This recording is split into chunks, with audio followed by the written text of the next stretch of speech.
अच्छा ठीक है. Bismillahirrahmanirrahim. Today we are going to reading the text of the importance of being earnest.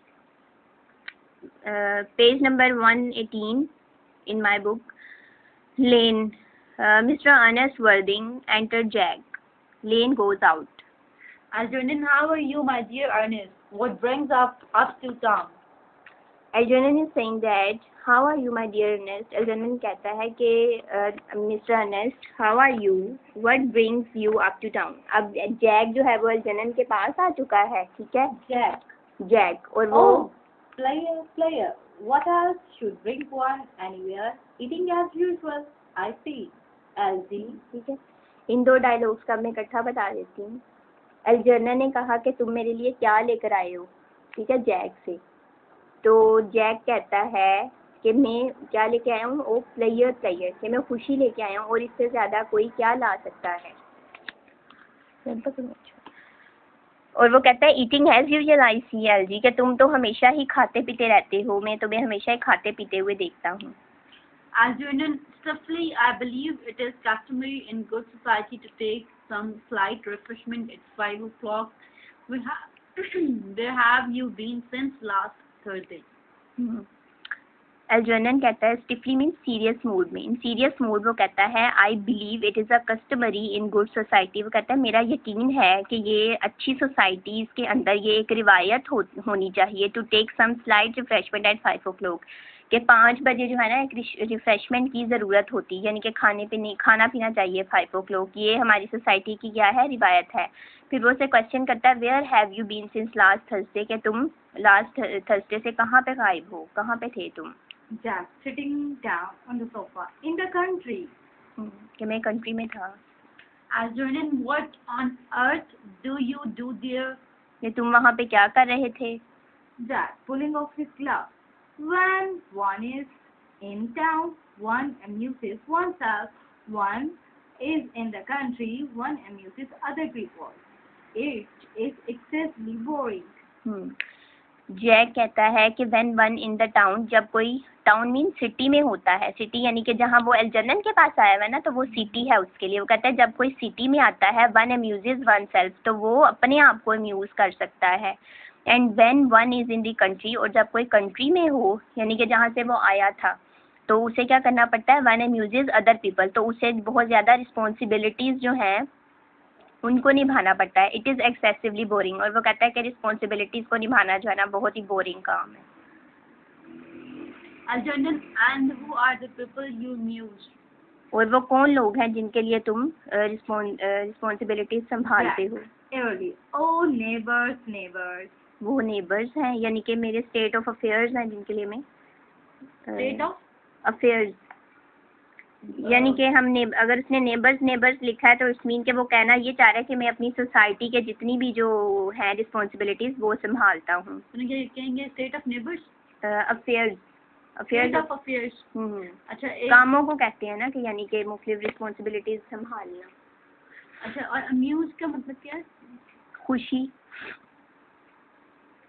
Algernon, got nice neighbors in your part at Shropshire. वो कहता है अच्छा तुम्हारे तो फिर बहुत अच्छे नेबर्स हैं. In your part of Shropshire is the name of a place जहाँ से वो आया था. Jack perfectly horrid. Never speak to one of them. कहता है ये बहुत ही खौफनाक बात है, तुम उनमें से किसी एक का भी नाम मेरे सामने मत लो. Algernon, how immensely you must amuse them. Goes over and takes a sandwich. By the way, Shropshire is your country, is it not? Immensely greatly. वो कहता है कितने अच्छे तरीके से तुम अपनी जो है वो रिस्पॉन्सिबिलिटी संभालते हो, यानी कि लोगों को खुशी फराहम करते हो. As Shropshire, yes, of course. Hello, why all these cups? Why cucumber sandwiches? Why such request? Extravagance in one so young.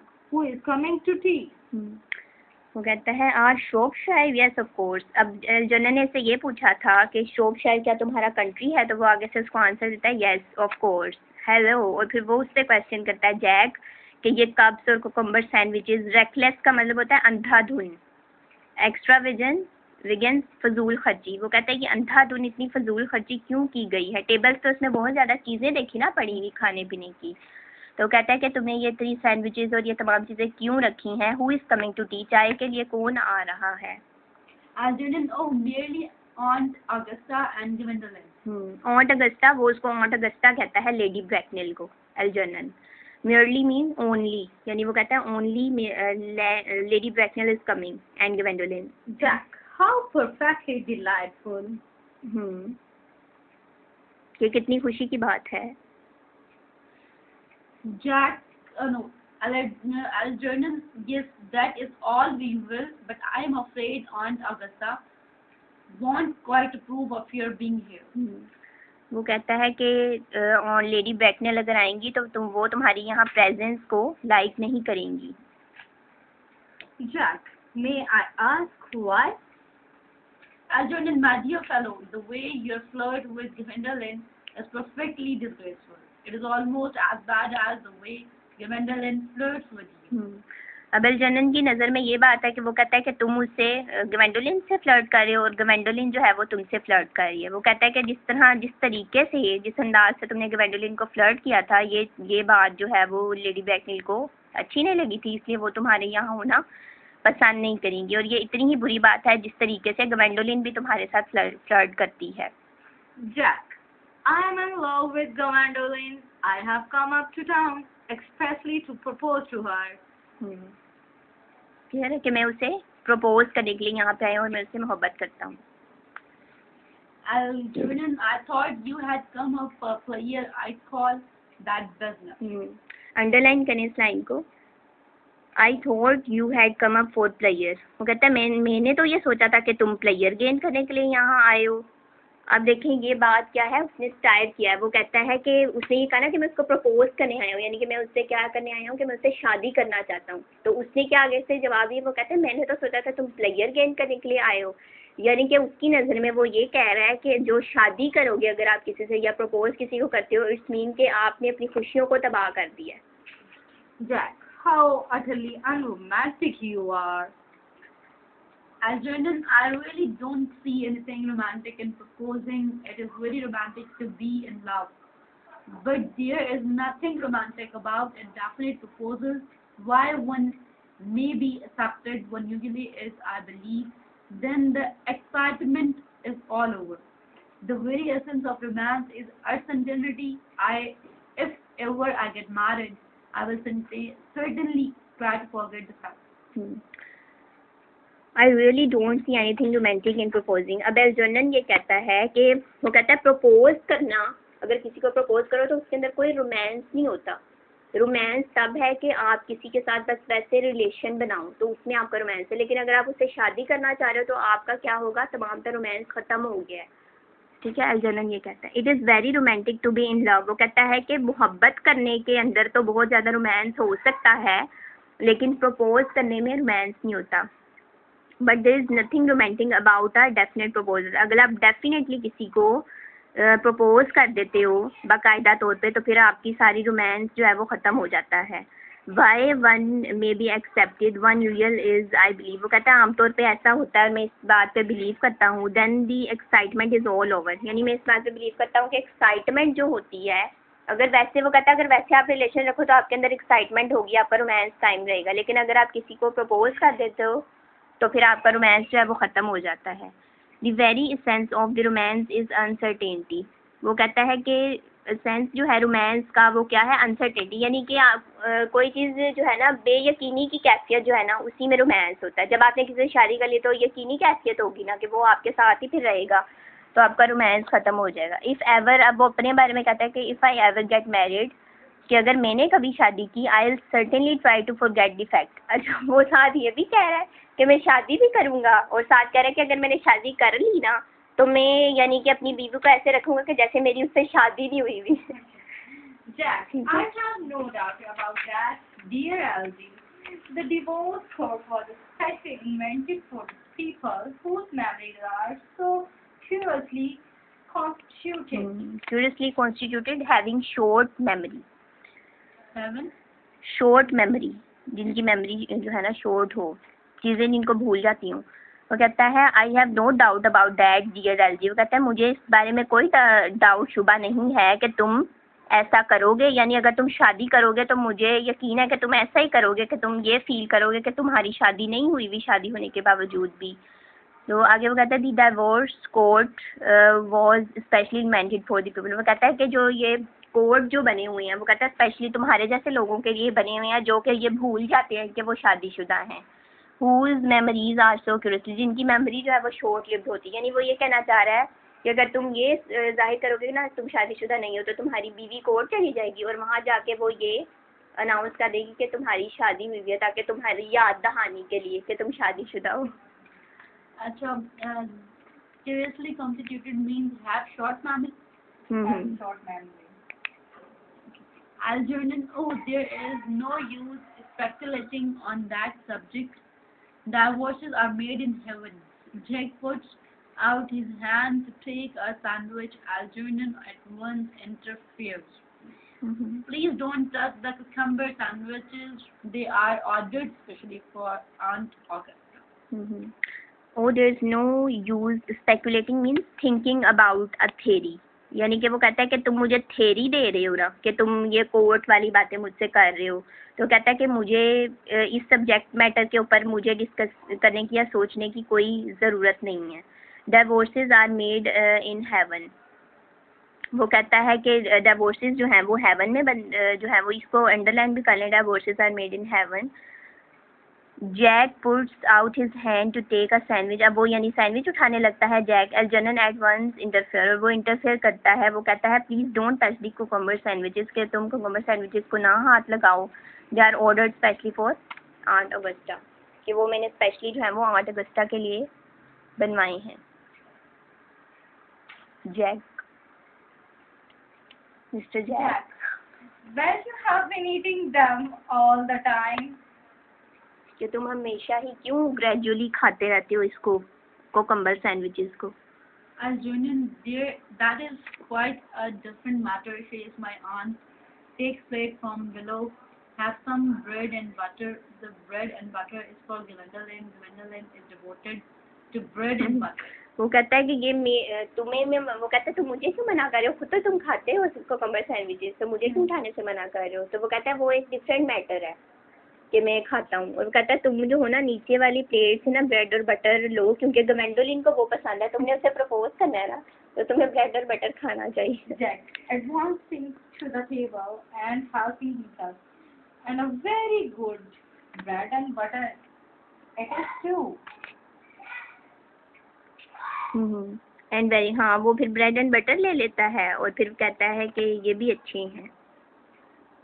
Algernon, well, my dear fellow, you need not eat as if you if you were going to eat it all. You behave as if you were married to her already. You are not married to her already, and I don't think you ever will be. अब वो कहता है कि तुम तो इस तरह खा रहे हो, तुम्हें यानी कि इस तरह खाने की ज़रूरत नहीं है कि जैसे तुम ऑलरेडी ही मैरिड हो। तुम ऐसे भी, यानी वो ये कह रहा है कि जो शादीशुदा होते हैं ना तो जो हस्बैंड्स होते हैं वो अपनी वाइफ की भी चीज़ें खा जाते हैं। तो कह रहा है कि तुम तो ऐसे बिहेव कर रहे हो कि जैसे तुम ऑलरेडी ग्वेंडोलिन से शादीशुदा हो। Jack, why on earth do you say that? कि तुम ऐसा क्यों कह रहे हो। Algernon, well, in the first place, girls never marry to men they flirt with. Girls don't think it right. जिनसे लड़कियां फ्लर्ट करती हैं उनसे शादी करना पसंद नहीं करती। Oh, that is nonsense. Algernon, it is a great truth. It accounts for the extraordinary number of bachelors that one sees all over the place. In the second place, I don't give any consent.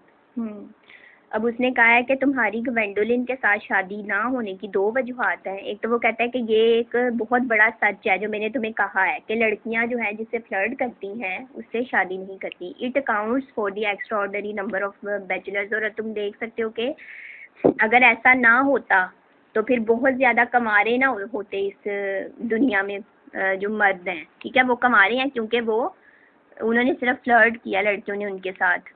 That one see all over the place, जो कि हम यानी कि देख सकते हैं अपने इर्द गिर्द। इन द सेकेंड प्लेस, और दूसरी बात ये है I don't give my consent. Consent means मर्जी या विश। वो कहता है मैं, और दूसरी बात ये है तुम्हारी ग्वेंडोलिन से शादी ना होने की कि मेरी मर्जी शामिल नहीं है इसमें। Your consent?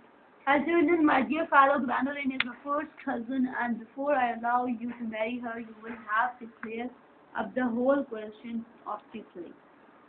अगर तुम्हें ग्वेंडोलिन से शादी करनी है तो पहले तुम्हें मुझे बताना पड़ेगा सिसिली के बारे में। Jack, Sicily. What on earth do you mean? What do you mean, Algie, by Sicily? I don't know anyone of the name of Sicily. Enter Lane. Algernon. Algernon, bring me that cigarette case Mr. Worthing left in the smoking room the last time he dined here. अब उसने अल्जर्नन ने जो है वो cigarette case मंगवाया है लेन से, कि वो क्योंकि उसके अंदर वो था ना उसका लेटर सिसिली ने जो भेजा था, तो वो कहता है उसको लेन को कि वो लेकर आओ। Lane, yes sir.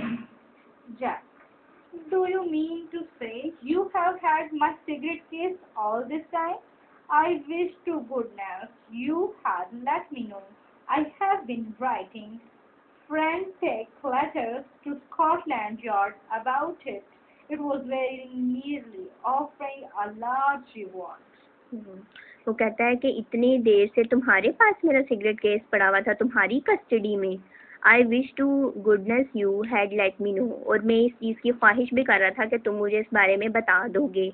I have been writing frantic letters, frantic urgent letters to the Scotland Yard, कि मैंने स्कॉटलैंड यार्ड को अर्जेंट लेटर भी लिख दिया कि मेरा सिगरेट केस जो है वो खो गया है, अबाउट इट, इसके बारे में। I was every nearly offering a large reward, और मैंने इसके लिए एक बहुत बड़ा इनाम भी रख दिया था कि जो मेरा सिगरेट केस लेके आएगा तो उसे मैं रिवॉर्ड भी दूंगा। Algernon, well, I wish you would offer one. I happen to be more than usually hard. कहता है कि हाँ मैंने तुम्हें सिगरेट केस वापस किया है ना, तो इट्स मीन कि तुम मुझे भी वो रिवॉर्ड देना चाहोगे। I happen to be more than usual hard up का मीन्स है कि I am in financial crisis. ठीक है, वो कहता है कि मैं भी फाइनेंशियल क्राइसिस में हूँ, तो इस वजह से मुझे भी रिवॉर्ड की ज़रूरत है। Jack, there is no good offering a large reward now that the thing is found. वो कहता है कि अब जब के चीज़ मिल गई है तो अब कोई ज़रूरत नहीं है रिवॉर्ड किसी को देने की। Algernon, I think it is rather mean of you, Ernest. I must say, open case and examine it. However, it makes no matter for now that I took it. The inscription inside, I find out that the thing isn't yours after all. वो कहता है I think that is rather mean of you, मेरा ख्याल है कि ये तुमसे ही belong करता है, ये जो सिगरेट केस है ये तुमसे ही बिलोंग करता है। अर्नेस्ट, आई मस्ट से, मैं लाजमी कहूँगा। ओपन केस, वो खोलता है केस को, एंड एग्जामाइन इट, और उसे देखता है। However it makes no matter for now, लेकिन वो जब देख लेता है उसको, लेटर को पढ़ लेता है, फिर कहता है I look at the inscription, कि मैंने इसकी राइटिंग को देखा है, इनसाइड जो अंदर लिखा हुआ है। I find that the things isn't your after all, तो वो पढ़ के कहता है कि मुझे लगता है कि ये तुम्हारा नहीं है, तुमसे बिलोंग नहीं करता। Jack, of course it's mine. Moving to him. You have seen me with it 100 times, and you have no right whatsoever to read what is written inside. It is a very ungentlemanly thing to read a private cigarette case. ये है इसमें तो कोई बस ऐसी बात है।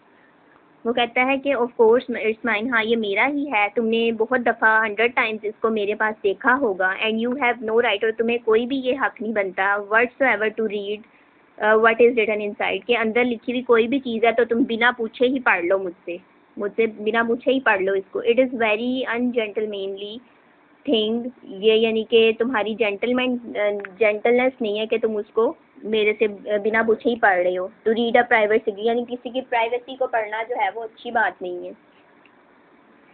Algernon, oh, it is absurd to have a hard and fast rule about what one should read and but one shouldn't. More than half of modern culture depends on what one should not read.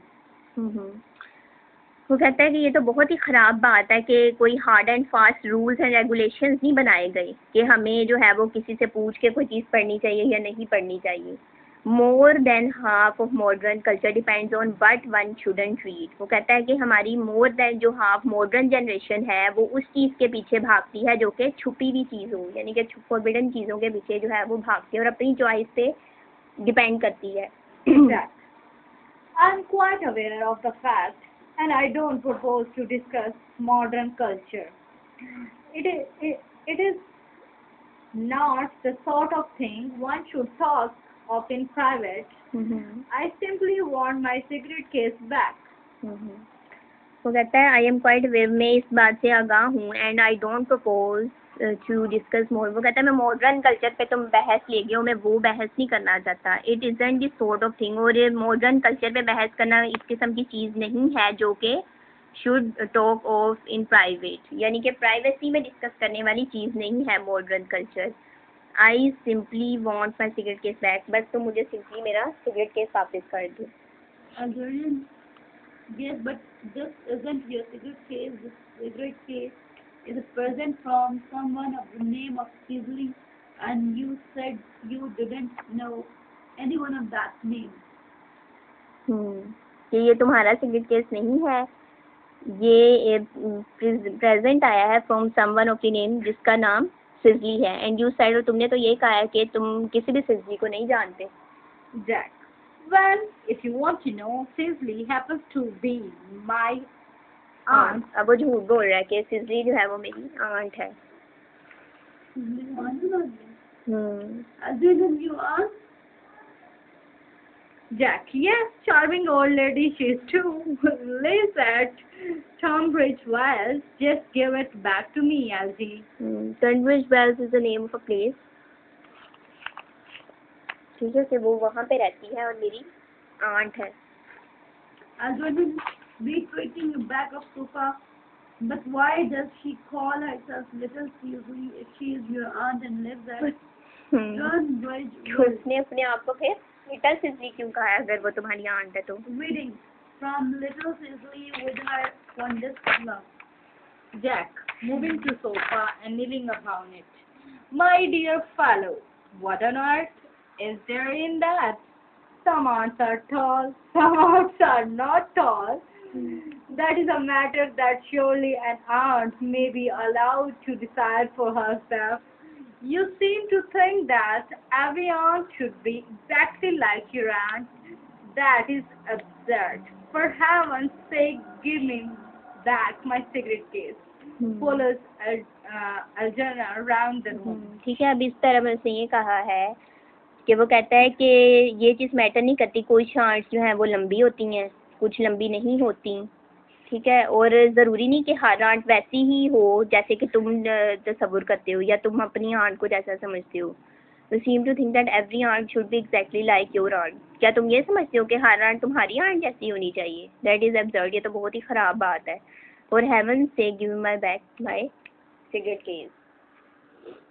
Algernon, yes, but why does your aunt call you her uncle? From Little Sizzly with her fondest love to her dear uncle Jack. वो कहता है चलो ये भी मान लिया कि वो तुम्हारी आंट है, लेकिन वो तुम्हें अंकल क्यों कह रही है फिर? There is no objection, I admit, to an aunt being a small aunt, but why an aunt, no matter what her size may be, should call her own nephew her uncle? I can't quite make out. Besides, your name isn't Jake at all, it is Ernest. वो कहते तुम्हारा नाम तो Jack है, तुम्हारा नाम तो Ernest है, जैक नहीं है. तो फिर अगर वो तुम्हारी आंट है तो उसने तुम्हें जैक कह के क्यों पुकारा है? ठीक है, और वो तुम्हें अपने नेफ्यू को वो अंकल क्यों कह रही है? Jack. It's not Ernest, it's Jack. हाँ, वो कहता है हाँ मेरा नाम जो है वो अर्नेस्ट नहीं है, जैक ही है. Get up. नींद आ रही है? Algernon, please get up. नहीं, मुझे नींद नहीं. Get up, Algernon. अच्छा, पता नहीं चल रहा. एल्जर्नन है. Always told me. Yes. As soon as you have always told me it was Ernest, I have introduced you to everyone as Ernest. You answer to the name of Ernest. You look as if your name was Ernest. You are the most earnest-looking person I ever saw in my life. It is perfectly absurd you are saying that your name isn't Ernest. It's on your card. Here is one of them. Talking from place Ernest Warden before the Albany. I will treat this as a proof that your name is Ernest if ever you attempt to deny it to me or to Gwendolyn or May or to anyone else.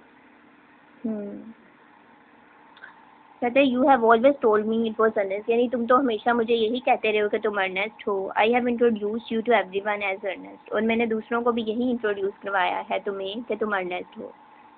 You answer to the name of Ernest, तुमने हमेशा ही Ernest बन के ही मुझे हर बात का जवाब दिया है. You look as if your name was Ernest, और तुम दिखते भी ऐसे ही हो कि जैसे कि तुम अर्नेस्ट ही हो. You are the most earnest looking person I ever saw in my life, और मैंने यानी कि तुम्हारी पर्सनैलिटी को तुम्हारा नाम जो है वो सूट करता है. यू आर द मोस्ट, अच्छा, इट इज़ परफेक्टली अब्सर्ड, ये तो बहुत ही ख़राब बात होगी. You're saying that your name isn't Ernest, यानी कि तो बहुत ही ख़राब बात है कि तुम ये कह रहे हो कि तुम्हारा नाम अर्नेस्ट नहीं है. इट्स ऑन योर कार्ड्स, वो कहता है तुम्हारा जो कार्ड्स हैं उन पे भी तुम्हारा नाम अर्नेस्ट ही लिखा हुआ है. Here is one of them taking it from case, और वो केस से निकाल के ले आता है. कहता है ये मेरे पास कार्ड है, इस पे भी तुम्हारा नाम अर्नेस्ट ही लिखा हुआ है. मिस्टर अर्नेस्ट वर्दिंग B4, अब ये नाम है उसका कि जगह पे जहाँ पे वो रहता है, the Albany. I keep this as a proof, मैंने एज अ प्रूफ भी इस चीज़ को रखा हुआ है that your name is Ernest, कि तुम्हारा नाम अर्नेस्ट है. If ever you attempt to deny, ये मैंने इसलिए रखा था कि कभी भी तुम अगर इनकार करो, और टू ग्वेंडोलिन या ग्वेंडोलिन से इनकार करो इस बात के बारे में कि तुम अर्नेस्ट नहीं हो, तो मैं ये कार्ड दिखा सकूं, or to anyone else, या किसी को भी. Jack. Well, my name is Ernest in town and Jack in the country. And the secret case was given to me in the country. Jordan, yes, but that does not account for the fact that your small aunt, usually who lives at Tunbridge Wells Falls, you, her dear uncle, come or boy, you had much better have the thing out at once. वो कहता है कि that yes but that does not account for the fact that your small Aunt Cecily who live that Tunbridge Wells calls you her dear uncle, come old boy, you had much better have the thing out. यानी वो कहता है without any delay you should tell me all the things, कि वो तुम्हें यानी uncle क्यों कह रही है, तुमने अभी भी मुझे बात पूरी खुल के बताई नहीं है. Jack, my dear Algie, you talk exactly as if you were a dentist. It is very vulgar to talk like a dentist. When one isn't a dentist, it produces a false impression. वो कहता है कि तुमने तो मुझसे ऐसे सवाल जवाब शुरू कर दिए कि जैसे कि कोई डेंटिस्ट बात कर रहा हो, और ये बहुत ही वल्गर है to talk like a dentist, कि कोई डेंटिस्ट की तरह बात करे, जबकि when one isn't a dentist, जब कोई डेंटिस्ट रियल में ना हो और वो डेंटिस्ट की तरह बात कर रहा हो. It produces a false impression, इससे जो है एक बुरा इम्प्रेशन पड़ता है. Jordan, well, that is exactly what dentists always do. Now go on, tell me thy whole thing.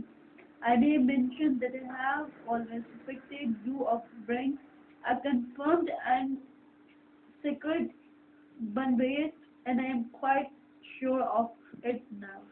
वो कहता है कि टेल मी द हो, मुझे यानी कि होल थिंग बताओ कि क्या माजरा है. I may mention that I have always suspected, mean शक पड़ रहा है मुझे. कहता है मुझे हमेशा ये पहले ही शक पड़ रहा है तुम्हारी बातों से कि तुम क्या हो, being a confirmed and secret Bunburyist, कि तुम बनबरिस्ट हो. अब उसे ये तंजिया में ना उसने बनबरिस्ट का नाम दे दिया कि तुम बनबरिस्ट हो, एंड यानी कि तुमने झूठ मूठ जो है ना, झूठा नाम ये रखा हुआ था. मुझे पहले ही शक पड़ रहा था, and I am quite sure of it now, और अब मुझे इस बात का यकीन भी हो गया है. Jack, Bunbridge? What on earth do you mean by a Bunbridge? Okay, as Jordan, I will reveal to you the meaning of that incomparable expression as soon as you are kind enough to inform the why you are Ernest in town and Jack in the country. Jack, well, produce my cigarette case first. ठीक है, ऊपर वाले para में कोई मसला तो नहीं हुआ? Algernon. Algernon, I will read, no. Algernon, here it is, had the good case, now produce your explanation and pray make it improbable. Improbable यानी कि ऐसी बात जिस पे मुश्किल से यकीन किया जाए। अब उसे उसके लिए मुश्किल हो रहा था ना कि ये यकीन करना कि ये अर्नेस्ट नहीं है। Jack, my dear fellow, there is nothing improbable about my explanation at all. In fact, it's perfectly ordinary. Old Mr. Thomas Cardew, who adopted me when I was a little boy, made me in his will guardian to his granddaughter, Miss Cicely Cardew. Cicely, who addresses me as her uncle from motives of respect that you couldn't possibly appreciate, lives at my place in the country under the charge of her admirable governess, Miss Prism. ठीक है, ये उसके सारा background बता दिया कि उसने कहा है थॉमस कार्डियो जो था उसने मुझे अडॉप्ट किया था जब मैं छोटा बच्चा था and made me in his guardian to his granddaughter, और जब उसने मरने से पहले क्या किया था, मुझे मेरी निगरानी में दिया था सिसली कार्डियो को। वो एड्रेस मी, जो कि रिस्पेक्ट के तौर पे मुझे अंकल बुलाती है, मुझे रिस्पेक्ट देने के लिए। लिव्स एट माई प्लेस, और वो जहाँ मैं रहता हूँ कंट्री में, वो वहाँ रहती है मेरे घर, under the charge of her admirable governance miss prism की निगरानी के अंदर। नहीं, ये तो अब उसने सच बताया है। Algernon, where is that place in the country, by the way? हाँ, वो कहता है कि वो जगह कहाँ है कंट्री में। अब वो असल में खुद भी पूछना चाह रहा है ना, क्योंकि वो किसमें इंटरेस्टेड है, सिसली में, तो वह पूछना चाह रहा है कि अच्छा तुम्हारा कहाँ है घर। This is nothing to you, dear boy. You are not going to be invited.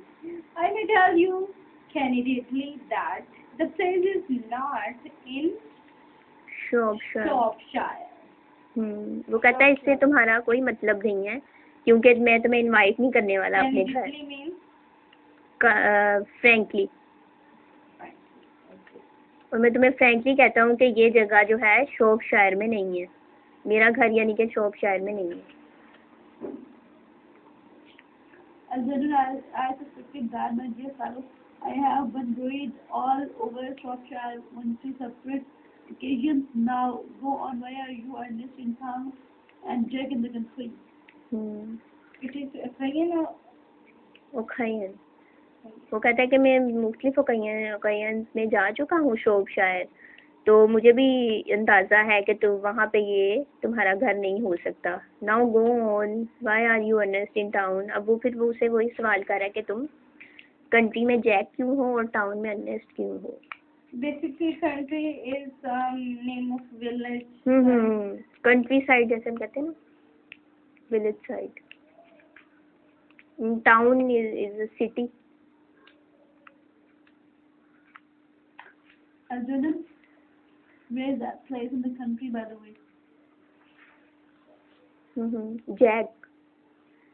My dear Algie, I don't know whether you will be able to understand my real motives. You are hardly serious enough. When one is placed in the position of a guardian, one has to adopt a very high moral tone on all subjects. It's one's duty to do so. And as a high moral tone can hardly be said to conduce very much to either one's health or one's happiness.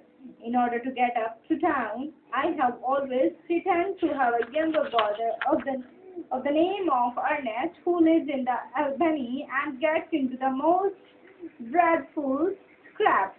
That's my dear Algie. Algie is the whole truth, pure and simple. My dear Algie, I don't know whether you will be able to understand my real motives. कि मैं ये नहीं समझता कि पता नहीं तुम मेरे असल मकासद को सच जानने के बाद समझ पाओगे या नहीं। You are hardly serious enough. तुम बहुत ही मुश्किल से संजीदा नज़र आते हो, यानी कि संजीदगी तो तुम्हारे अंदर है ही नहीं, तो इसलिए तुम समझ नहीं पाओगे मेरी बातों को। When one is placed in the position of a guardian, जब इंसान जो है वो गार्डियन की प्लेस पे खड़ा होता है, one has to adopt very high moral tone, तो उसे मोरालिटी अपनानी पड़ती है, मोरल टोन अपनानी पड़ती है ऑल ऑन सब्जेक्ट्स, हर मामले के अंदर, हर मैटर के अंदर उसे संजीदगी दिखानी पड़ती है जब वो जिम्मेदारी उठाता है। It's one's duty to do so, और ये हर एक की ड्यूटी है कि ऐसा करना होता है। And as a high moral tone can hardly be said to conduce very much to either one's health or one's happiness. Conduce means promote करना, और जब इंसान मॉरल्स को अपना लेता है और जिम्मेदारियों को अपना लेता है तो बहुत ही मुश्किल से वो अपनी सेहत का और अपनी खुशियों का ख्याल रख पाता है या उनको प्रमोट कर पाता है। In order to get up to town, और इसलिए फिर उसे क्या करना पड़ता है, इस्केप करना पड़ता है, टाउन जाना पड़ता है।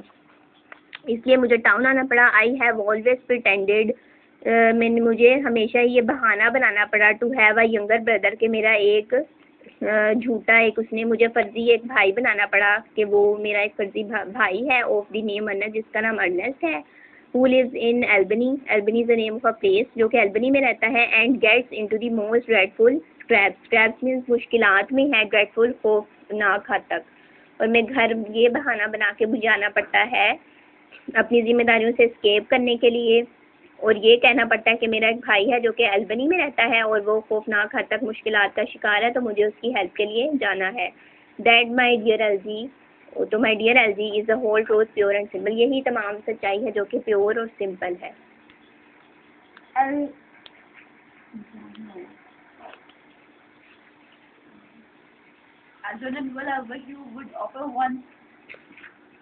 No, no.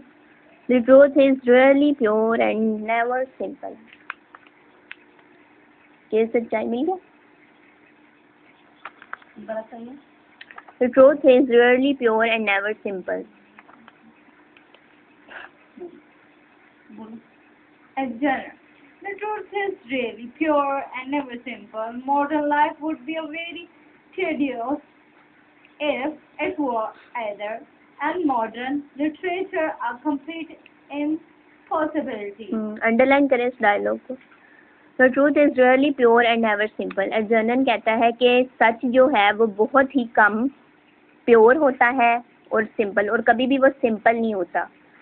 आगे वो लॉजिक दे रहा है कि modern life would be very tedious, वो कहता है कि मॉडर्न लाइफ बहुत ही टिडियस मीन्स डल हो जाएगी, बेकार हो जाएगी, if it were either, if truth were pure and simple, वो कहता है अगर सच्चाई जो है वो बहुत ही आसान और सिंपल हो जाए तो क्या होगा, मॉडर्न लाइफ क्या हो जाएगी, मिल गया डायलॉग, मॉडर्न लाइफ क्या हो जाएगी, डल हो जाएगी, इफ़ इट वर आइदर, अगर ऐसा होता है। And modern literature a complete responsibility, और मॉडर्न लिटरेचर क्या होगा, एक कंप्लीट रिस्पॉन्सिबिलिटी हो जाएगी, यानी कि वो ये कहना चाहता है, ये आप कहीं पे बात लिख भी लें कि the aim of the literature is to find the truth, कि वो कहता है कि लिटरेचर का मतलब क्या है कि हमने क्या फाइंड करना है, क्या सर्च करना है, सच्चाई को। और वो कहता है अगर सच्चाई क्या हो गई, सिंपल या प्योर, इतनी ही सिंपल और प्योर हो गई, वाजिया हो गई, तो लिटरेचर तो एक कंप्लीट इम्पॉसिबिलिटी रह जाएगा, लिटरेचर का तो वजूद ही ख़त्म हो जाएगा, और मॉडर्न लाइफ क्या हो जाएगी, डल हो जाएगी। Jack, that wouldn't be at all a bad thing. हाँ, वो कहता है अगर ऐसा हो भी जाता है तो ये कोई बुरी बात तो नहीं है। Examiner. You have invented a very useless. Literary criticism is not your fault, my dear fellow. Don't try it. You should leave that to people who haven't been at the university. They do it so well in the daily papers. Why you really are is a Bandoyas. I was quite right in saying you were a Bandoyas. You are one of the most advanced Bandoyas I know. कहता है literary criticism is not your force, forte means strong point, my dear fellow. वो कहता है कि literary criticism जो है वो तुम्हारा स्ट्रॉन्ग पॉइंट नहीं है, डोंट ट्राई, तो तुम उस पर बहस करने की कोशिश भी ना करो। You should leave that to people, तुम्हें उन लोगों पे इसे छोड़ देना चाहिए who haven't been at university, यानी कि क्रिटिसिज्म, ये हमने उस दिन क्वेश्चन में भी बात पढ़ी थी कि क्रिटिसिज्म वो लोग अच्छा कर सकते हैं जो कभी यूनिवर्सिटी ना गए हों। They do it so well in the daily papers. और वो इसे बहुत अच्छे तरीके से करते हैं डेली न्यूज़पेपर्स के अंदर भी. What you really are is a बनबरिस्ट. अब वो उसे चिढ़ाने के लिए बार बार है ना बनबरिस्ट कह रहा है कि तुम एक बनबरिस्ट निकले हो. I was quite right in saying you were a बनबरिस्ट. और ये मैं बहुत दुरुस्त बात होगी अगर मैं तुम्हें बनबरिस्ट कहूँ. You are one of the most advanced बनबरिस्ट I know. Jack, what on earth do you mean? Algernon, you have invented a very useful younger brother called Ernest in order that you may be able to come up to town as often as you like. I have invented an invaluable, permanent, invalid It's last stage. called Bandri in order that I may be able to go down into the country whenever I choose. Bandri is perfectly invaluable. If it wasn't for Bandri extraordinary bad health, for instance, I would not be able to dine with you at Willis tonight, for I have been really engaged to Aunt Augusta for more than a week. अब general कहता है you have invented a very useful younger brother, क्योंकि वो कहता है मैं तुम्हें बनबरिस्ट इसलिए कह रहा हूँ क्योंकि तुमने एक यूजफुल इस्तेमाल किया है, एक झूठे नाम का सहारा लिया है कोल्ड अर्नेस्ट के नाम का. In order that you may be able to come up to town as often as you like. और इस नाम का सहारा लेके तुम जब भी तुम्हारा दिल करता था तो तुम टाउन आ जाते थे अपनी जिम्मेदारियों को छोड़ के. I have invented an invaluable permanent invalid called Banbury. I have invented an invaluable permanent invalid called Banbury. वो कहता है कि मैंने भी तुम्हारी तरह क्या किया, बनबरी का नाम, उसने भी बनबरी का नाम यूज़ किया था ना अपनी यानी कि जाने के लिए. In order that I may be able to go down into the country. और मैं भी तुम्हारी तरह इस काबिल हो जाता था कि मैं कंट्री चला जाता था. Whenever I choose Banbury is perfectly invaluable. और मैंने भी तुम्हारी तरह एक invaluable नाम यूज़ किया था बनबरी का. जैक ने क्या नाम यूज़ किया था, अर्नेस्ट का. और एल्जर्नन भी उसकी तरह बनबरी का नाम यूज़ करके जाता रहता था. For instance I wouldn't be able to dine with you. अब उसने बात बदल दिया, वो कहता है कि मैं तुम्हारे साथ रात को डिनर नहीं कर सकता at village tonight. Village is the name of a hotel कह सकते हैं कि विलेज में मैं तुम्हारे साथ डिनर नहीं कर सकता. For I have been really engaged. अब उसने कोई बात नहीं डिनर की लेकिन वो खुद से ही लगा हुआ है कि मैं तुम्हारे साथ डिनर नहीं कर सकता. For I have been really engage to aunt Augusta. क्योंकि मैं आंट अगस्टा से पहले ही ये वादा कर चुका हूँ. For more than a week. मैंने एक हफ्ते से उनसे ये कहा हुआ है कि मैं आपके साथ डिनर करूँगा. तो शाम को मैंने उनके साथ डिनर करना है, इसलिए मैं तुम्हारे साथ डिनर नहीं कर सकता. Jack, I haven't asked you to dine with me anywhere tonight. Algernon, I know you are absurdly careless about sending out invitation. That is very foolish of you. Nothing annoys people so much as not receiving invitations. वो कहता है ये बहुत ही absurdly careless है about sending, यानी कि तुम बहुत ही केयरलेस हो इनविटेशन देने के बारे में. It is very foolish of you. ये तुम बहुत ही बेवकूफ़ाना हरकत है तुम्हारी. Nothing annoys people so much as not receiving invitations. और कोई भी चीज़ किसी को भी इतना गुस्सा नहीं दिलाती जितनी कि ये बात गुस्सा दिलाती है कि जब आप किसी का इन्विटेशन नहीं रिसीव करते. दावत आपा. हाँ दावत. Jack, you had annoy होता है नाराज गुस्सा. करना. Jack, you had much better dine with your aunt Augusta. हाँ कि तुमने उनके साथ पहले भी जो है तुम, ये बहुत अच्छी बात होगी कि तुम अपनी आंट के साथ ही डिनर करो. Algernon, I haven't the smallest intention of doing anything of the kind. To begin with, I dine there on Monday, and once a week is quite enough to dine with one's own relations. Stop here.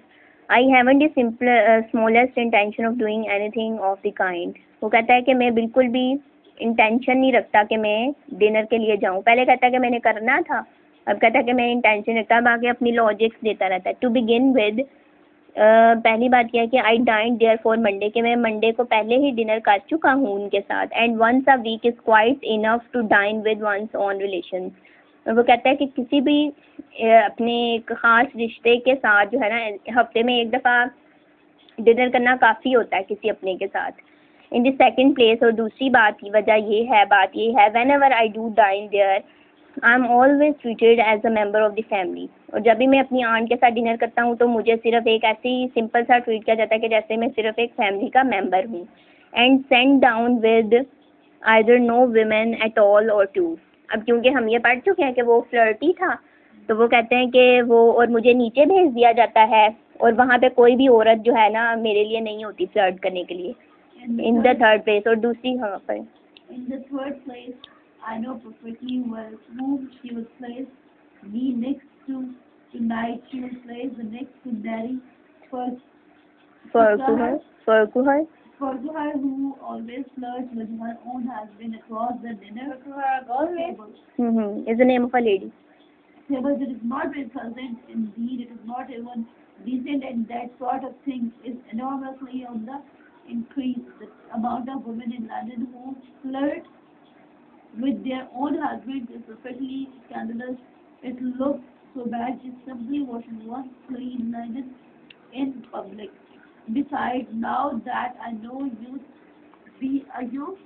to be a confirmed Bandarese, I not only want to talk to you about Bandaring, I want to tell you the rules. अब वो कहता है कहाँ से छोड़ा था, अच्छा यहाँ इन दी थर्ड प्लेस। वो कहता है कि तीसरी बात ये है, आई नो परफेक्टली वेल, मैं बहुत अच्छे तरीके से जानता हूँ, whom she will place me next to। यानी वो कहता है कि अगर मैं उसके आंट के साथ डिनर करूँगा तो मैं बहुत अच्छे तरीके से जानता हूँ कि उन्होंने मुझे किसके साथ डिनर करने के लिए कहना है। टू नाइट, आज रात। She will place me next to Mary Farquhar. वो कहता है कि वहाँ पे मैरी फर्कुहर होगी और आंट मुझे कहेगी कि तुम जाके इसके साथ डांस वगैरह करो और इसके साथ जो है ना डिनर करो। Who always flirt with her own husband across the dinner table।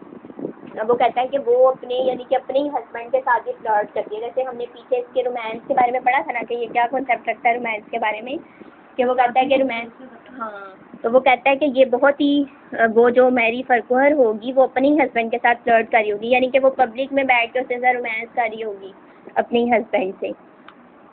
तो वो कहता है कि वो उसके साथ मुझे डिनर करना पड़ेगा। That is not very pleasant, जो कि यानी कि प्लेजेंट बात नहीं है, खुशी की बात नहीं है। Indeed it is not even decent. और वो कहता है कि ये डिसेंट बात भी नहीं है लेडीज़ के लिए।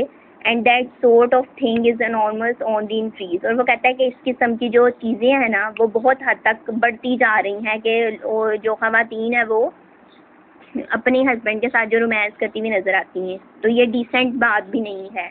The amount of women in London, वो कहता है लंदन के अंदर जो है ये चीज़ बढ़ती जा रही है ख़वातीन में। Who flirt with their own husbands in perfectly scandalous means shameful act. वो कहता है कि ये हस्बैंड्स जो ख़वातीन हैं वो इस तरह से जो बिहेव करती हैं पब्लिक में आके, तो ये एक शेमफुल एक्ट है। It looks so bad. It is simply washing one's clean lining in the public. Clean lining means यानी कि धुले हुए कपड़ों को दोबारा से धोना। यानी कि वो ये कहना चाहता है कि उनका तो लीगल रिलेशन बना होता है पहले ही, तो वो पब्लिक में आके ये शो ऑफ करती हैं अपने हस्बैंड के साथ। तो ये ऐसा लगता है कि जैसे अपने धुले हुए कपड़ों को जो है ना कोई दोबारा से वॉश कर रहा हो। Besides now that I know you to be a confirmed Banbarist। फिर दोबारा यानी उसी बात पे आ गया कि तुम बनबरिस्ट हो। I naturally want to talk to you about Banbaring। I want to tell you the rules। और मैं अब तुम्हें हाँ स्टॉप कर